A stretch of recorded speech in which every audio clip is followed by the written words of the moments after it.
because it's a nice, concise speech about the very basics of what's going on when you make a groundstroke, when you make a forehand, or you make a backhand. And what I want you to get out of this speech is the ability to coach yourselves. So that when you're out playing with your friends and things go bad for you, immediately you'll be able to call this little speech and fix it yourself. Alright? Good. So, like I said, it's a speech that covers the very basics of the groundstroke. And I'm going to demonstrate it on the forehand, but the speech is exact. The basics for the groundstrokes, or for the forehand, are the exact same as the basics for the backhand. So this is it. Here we go. When you hit a forehand, or I hit a forehand, or Roger Federer hits a forehand, you all know Roger Federer, or Novak Djokovic hits a forehand. The ball travels just like that. Not a very good example. I'll do it again.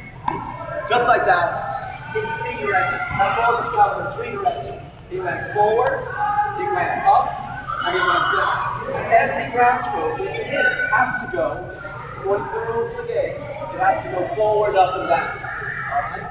So what I do is I break the technique up into 3 corresponding departments, with each department responsible for controlling the ball in each one of those 3 directions. When we put the 3 departments together, we have a shot that's going to go forward, we have a shot that's going to go up, and we have a shot that's going to come down.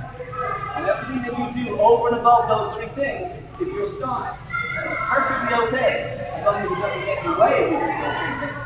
And then as coaches, we're going to try and promote certain pieces of style that are going to help you to do those 3 things. Okay.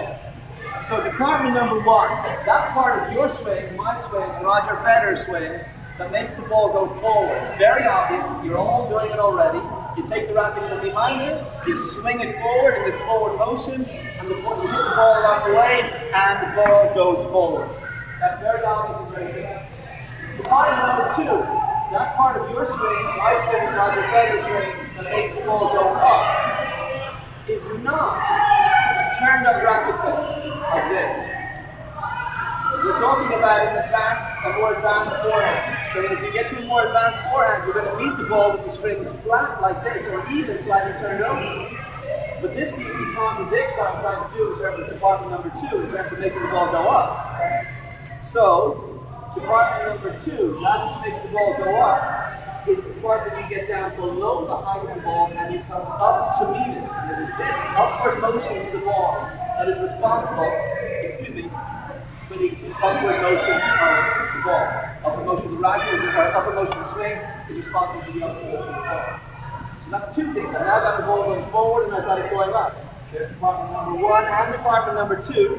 And now department number 3, that which makes the ball come down. Any ideas? Except for all those people who already know?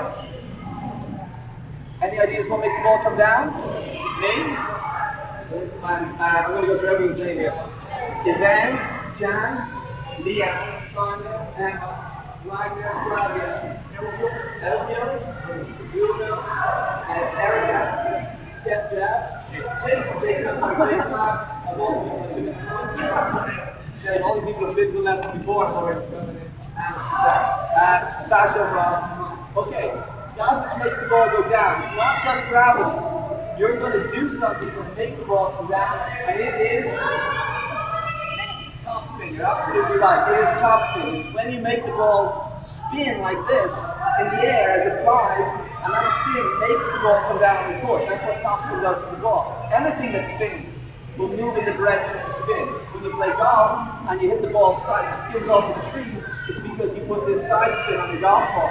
And if it hooks this way into the water, it's because you put this spin on your golf ball. And in tennis, when you put this forward spin on the ball pulls down on the court. So you're going to do something to be in control, to make that ball come down on the court. And there it is, department number 1, department number 2, and I'm going to brush up the ball. As I'm coming up with department number 2, I'm going to continue on and brush up the ball and make my nice high finish, and that's going to impart the top spin that's going to look after the 3rd direction, the drop of the ball. Now I've got the ball going forward, up, and down. Is that right? And everything that you do, as I said, over and above those 3 things is your style, is perfectly okay. That's the whole speech. That's it. But in that speech is every piece of solution that you need to cover any error that you ever make with a ground stroke. Because there are only 3 mistakes that you can make when you hit a ground stroke error. You can hit it into the net, you can hit it out, Or you can hit it too short, when it starts to land real short like that. That's a problem. That's a problem, and we know how to fix it. If you hit the ball wide, we're going to blame where you were aiming it rather than the technique you used, okay? So if you're hitting the ball out, if you're hitting the ball into the net, what are you going to do about it? This is my question now. Make sure you're all listening. Leanne, what are you going to do about the ball? You got to make it go up, coach. That's the department that wasn't working. So you just trigger what makes one department makes the ball go up, and it was you getting down below the ball and coming up to meet it. Now I'll tell you, it's very intuitive, or very instinctive for people as they learn this, as they get underneath this ball, to do this, to open up the racket face as well and hit underneath the ball. And that's going to cause a problem because we know what's going to happen to that shot. It's going to go way up. We still want to beat the ball with the strings flat or slightly closed, and you're just going to emphasize coming up to meet the ball. Perfect. So who's coaching who? So you're out there coaching yourself. Put the ball in the net, and you know exactly what to do about it. You're going to emphasize the part of the swing that fixes that particular problem. If you're out playing tennis with your friends and all your shots are going out, what are you going to do about it?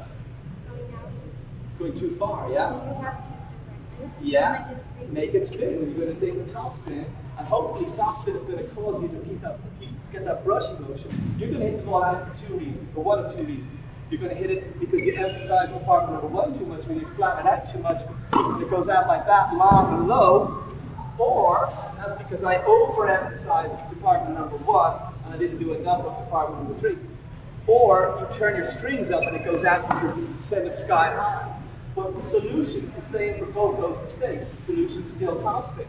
Because if you do this and you think topspin, hopefully it will cause you to close those strings again and create that brushing motion. And then if you hit it out because you hit the ball too flat, again, the sliding up motion will reduce the amount of forward and increase the amount of brushing that you do. So perfect. So you're out there, you're coaching yourself. And that's obvious one. You're out playing tennis with your friends and all your shots are landing too short. Great example. What are you going to do about it? Jason? Take it back and then get to the power. Okay, well, let's have a look at that. I'm going to swing it even harder, a little more power, and the ball's still going short. I'm still hitting it with the faster racket. I know what you're saying. You're right. It's taking the racket back. I know what you're saying. But it's the forward motion of the racket that you want to emphasize. So you can see when I was demonstrating that, I was coming up the ball, putting a huge amount of topspin on it, but not a lot of flat. So as my coach, and you see me doing that, you would tell me you need to flatten out your shot, and then all of a sudden you can see the ball flying deep. Does that all make sense? What we're talking about is top spin ground stroke, top spin forward, top